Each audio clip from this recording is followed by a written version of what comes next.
बच्चों, आज हम कबीर के बारे में पढ़ेंगे। कबीर के बारे में जानने से पहले हम भक्ति काल के बारे में थोड़ा सा बताना चाहते हैं।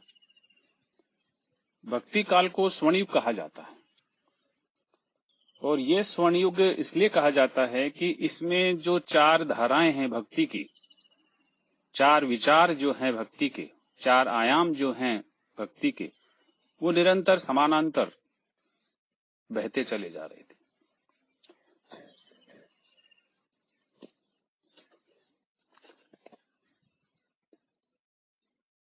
इस भक्ति काल को मूल रूप से दो भागों में बांटा गया, निर्गुण काव्य और सगुण काव्य। निर्गुण का मतलब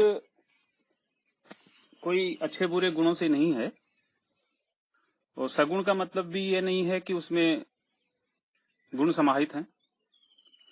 यहां जो गुणों की बात की जा रही है वो प्रकृति के जो तीन गुण हैं,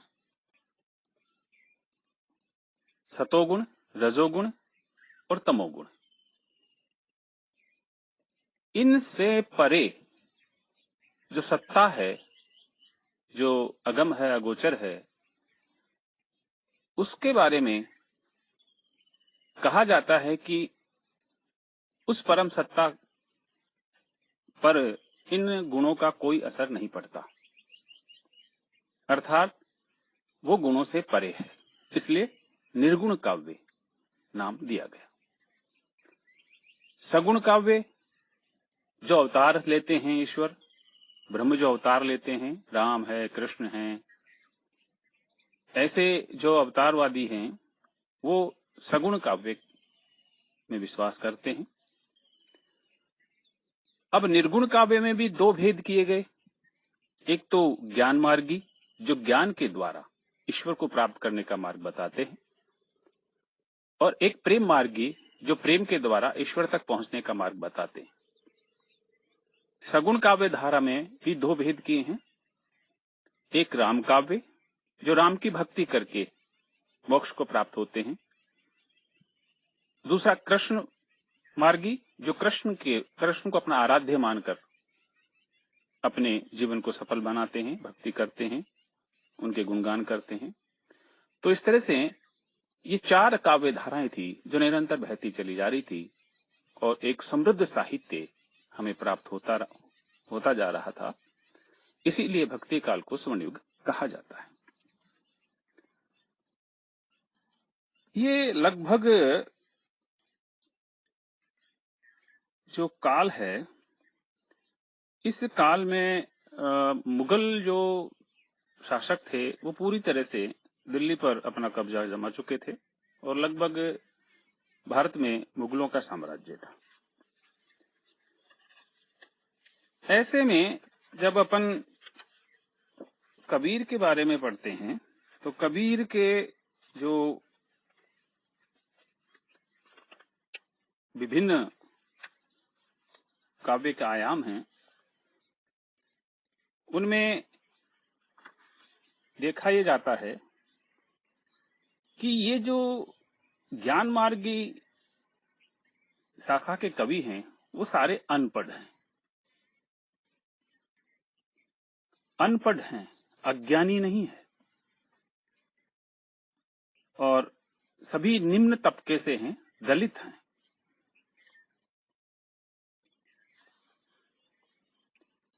कबीर इनमें अग्रणी थे, पुरोधा थे। कबीर ने जो सनातनी धर्म की जो मान्यताएं थी उनको चैलेंज किया, और जो धर्म में फैली हुई रूढ़ियां थी उनके ऊपर प्रहार किया। कहते हैं कबीर जुलाहा थे। उनके जन्म के बारे में भी ऐसे ही कहा जाता है कि कोई विधवा ब्राह्मणी के कोख से जन्म हुआ और उसको नदी के किनारे छोड़ गए। एक जुलाहा परिवार ने इनको पाल पोस करके बड़ा किया। इनका जन्म काशी में हुआ था संवत 1456 में, और मृत्यु जो है 1575 संवत में मगहर में हुई थी। कभी जानबूझकर मगहर गए थे, वो काशी में नहीं मरना चाहते, काशी में अपनी देह त्यागना नहीं चाहते थे, क्योंकि काशी में देह त्यागने का मतलब है कि वहां ये मान्यता था कि जो काशी में मरता है वो मोक्ष हो जाता है, वो स्वर्ग में जाता है, उसकी मोक्ष हो जाती है, वो स्वर्ग में जाता है। इसलिए जानबूझ करके वो मगहर में गए और वहां अपना शरीर छोड़ दिया। मरने के बाद दोनों समुदाय आपस में लड़ने लगे, दावा करने लगे। मुसलमान कह रहे थे कि हम इनको दफनाएंगे, हिंदू कह रहे थे कि हम इनको जलाएंगे। जब दोनों ने समझौता करके अंदर गए तो देखा कि जहां कबीर का शव था वहां कुछ फूल बिखरे हुए हैं, कबीर का जो शरीर है वो नहीं है। इसलिए इनको, जो कबीरपंथी हैं, इनको अवतार मानते हैं। जिस अवतारवाद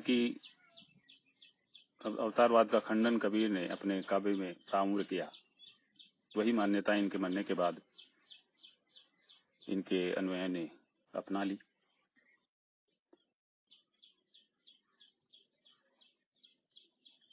इनका जो काव्य है वो एक संत का काव्य है।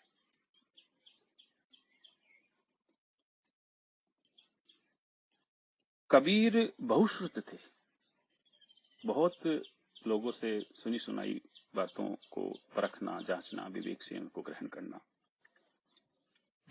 पंडित नहीं थे, बहुश्रुत थे। पंडितों को तो उन्होंने बहुत खरी खोटी सुनाई।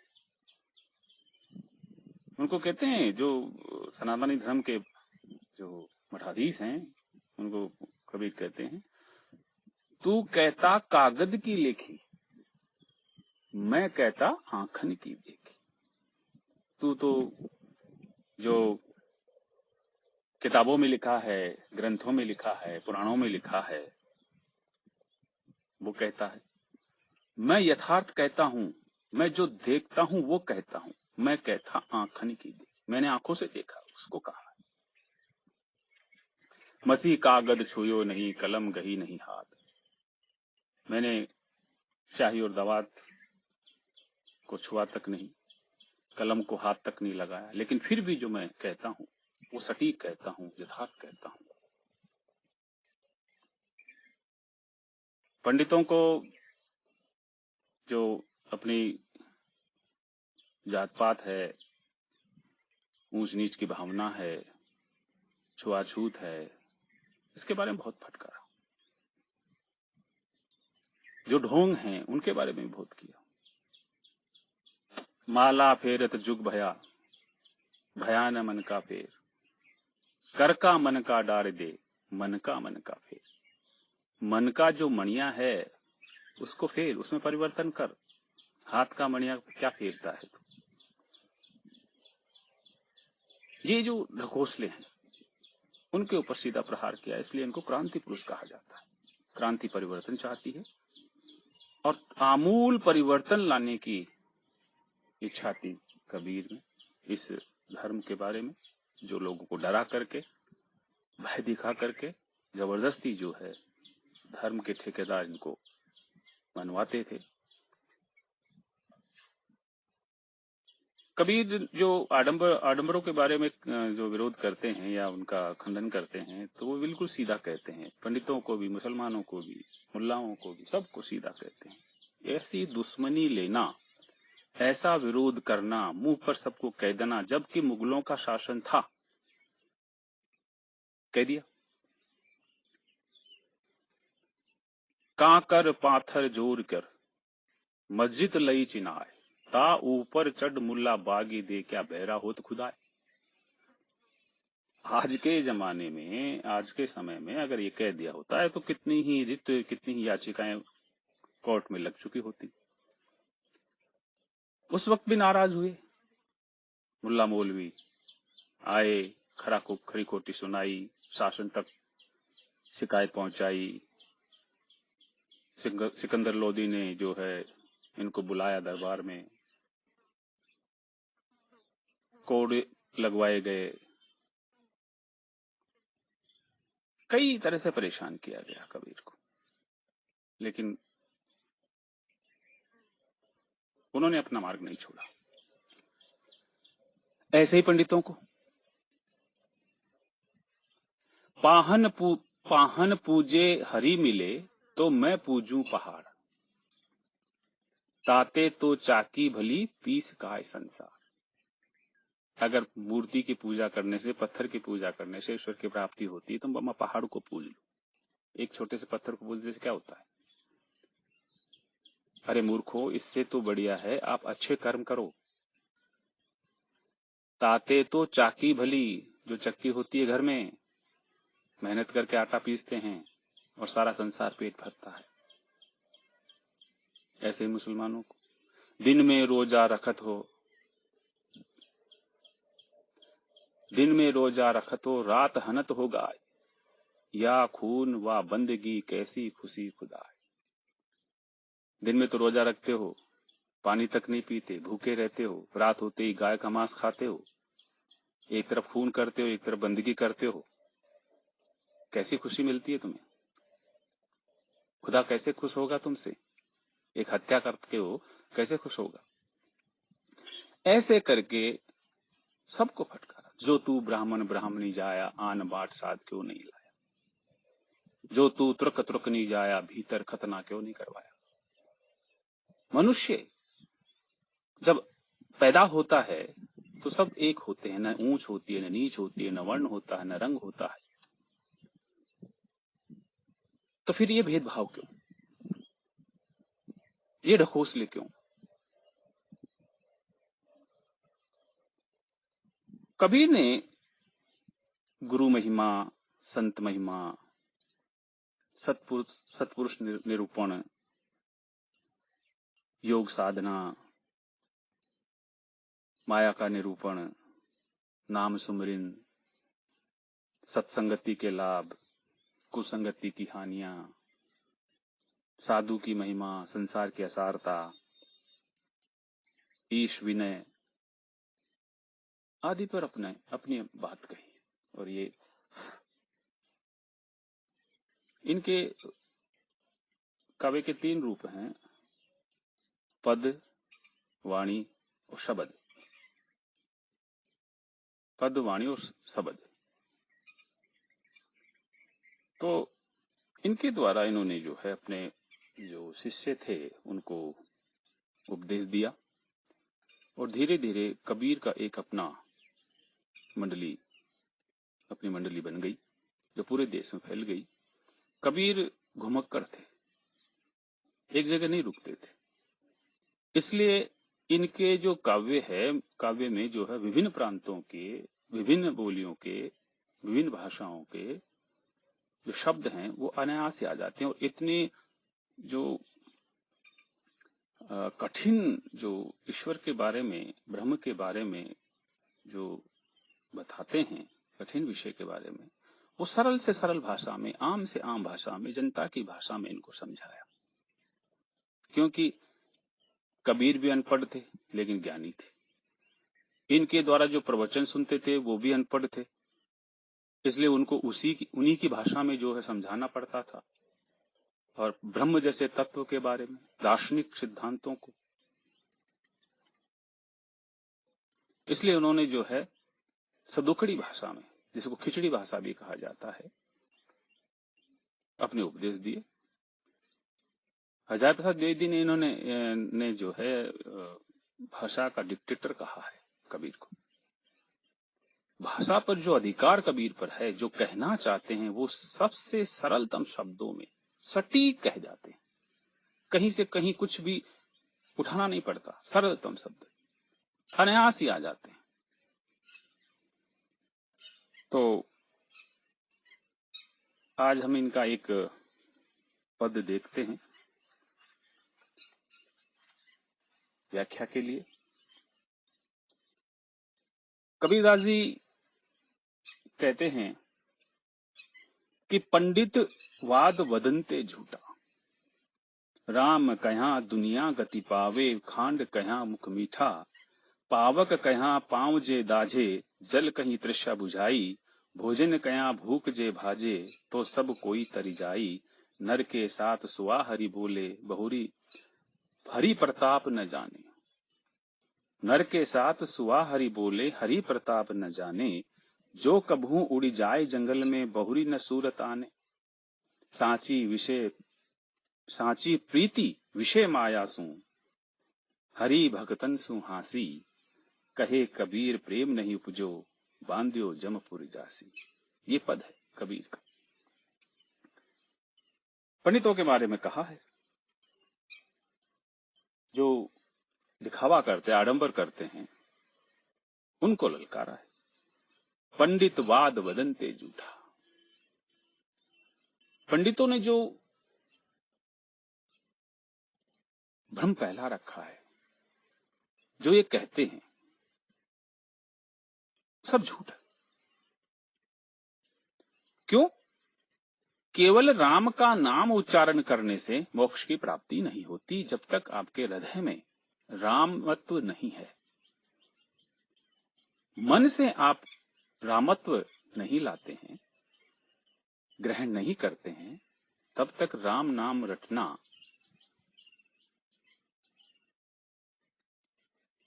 बेकार है। कबीर कहते हैं कि राम कहाँ दुनिया गति पावे।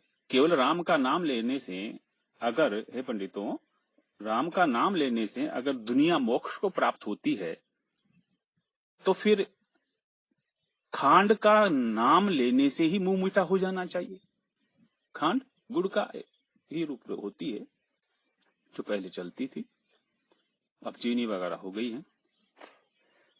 तो केवल खांड का नाम ले लीजिए, मिठाई का नाम ले लीजिए, मिठाई खाइए मत, तो आपका मुंह मीठा हो जाना चाहिए, क्योंकि राम का तो नाम लिया ही है ना।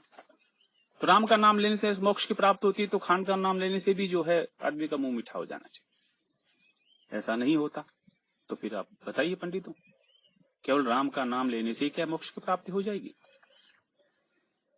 पावक कहाँ पांव जे दाझे, और अग्नि का नाम लेने से ही पैर जल जाने चाहिए। जल कहीं तृष्णा बुझाई, और जल का नाम उच्चारण करने से ही आपकी प्यास बुझ जानी चाहिए, जबकि ऐसा नहीं होता है। भोजन कहाँ भूख जे भाजे, और भोजन खाने की जरूरत नहीं, भोजन करने की जरूरत नहीं है, रोटी खाने की जरूरत नहीं है। अगर भोजन का नाम लेने से ही भूख भाजे, भाग जाती है, समाप्त हो जाती है, तो मैं मानूं, तो सब कोई तरी जाई, तो मैं मानूं कि सभी तर जाएंगे, मोक्ष को प्राप्त हो जाएंगे। अब कबीर कहते हैं कि केवल नाम का उच्चारण करने से ईश्वर की प्राप्ति नहीं होती। वो उदाहरण देके बताते हैं कि नर के साथ सुआ हरि बोले। मनुष्य के साथ में एक जानवर सुआ, तोता, वो भी हरि का नाम का उच्चारण करता है। बोल मिठू राम राम, तो राम राम बोलता है। हरि प्रताप न जाने, लेकिन भगवान के पराक्रम के बारे में वो नहीं जानता है। ईश्वर के पराक्रम के बारे में वो नहीं जानता, ईश्वर की शक्ति के बारे में वो नहीं जानता, ईश्वर का एहसास उसको नहीं है। केवल नाम उच्चारण करता है घर के मालिक के साथ में। जो कबहू उड़ी जाए जंगल में, और पिंजरे से कभी अगर वो जंगल में उड़ गया, तो बहुरी न सूरत आने, तो उसको कभी भी राम याद नहीं आएंगे, राम का नाम याद नहीं आएगा। क्योंकि आपने रटाया, उसने रट लिया, फील थोड़ी किया, महसूस थोड़ी किया रामत्व को। कबीर कहते हैं कि सांची प्रीत विषय माया सु। हे मूर्खों, सच्चा प्रेम तो तुम्हारा विषय वासनाओं से है, इंद्रियों से है। और हरि भक्तन सु हासी, और जो हरि के सच्चे भक्त हैं उनकी हंसी उड़ाते हो, तुम उनका मजाक उड़ाते हो। कहे कबीर प्रेम नहीं उपजो, बांध्यो जमपुर जासी। अगर सच्चा प्रेम उत्पन्न नहीं होगा ब्रह्म के प्रति, ईश्वर के प्रति, सच्ची लगन पैदा नहीं होगी, तो बांध्यो जमपुर जासी, तो फिर से जंजीरों में बंध के, कौन सी बेड़ियां, कर्मों की बेड़ियां, उनमें बंध के फिर वापस तू जमपुर जाएगा, नरक को जाएगा। और ये आवाजाही तेरी लगी रहेगी। अगर पाखंड करोगे, अगर आडंबर करोगे, तो ये आवाजाही लगी ही रहेगी, मोक्ष की प्राप्ति नहीं होगी। इसलिए पंडितों ने जो फैला रखा है भ्रम कि राम का नाम उच्चारण करने से, राम का नाम स्मरण करने से ही मोक्ष की प्राप्ति हो जाती है, मैं इसको नहीं मानता। धन्यवाद।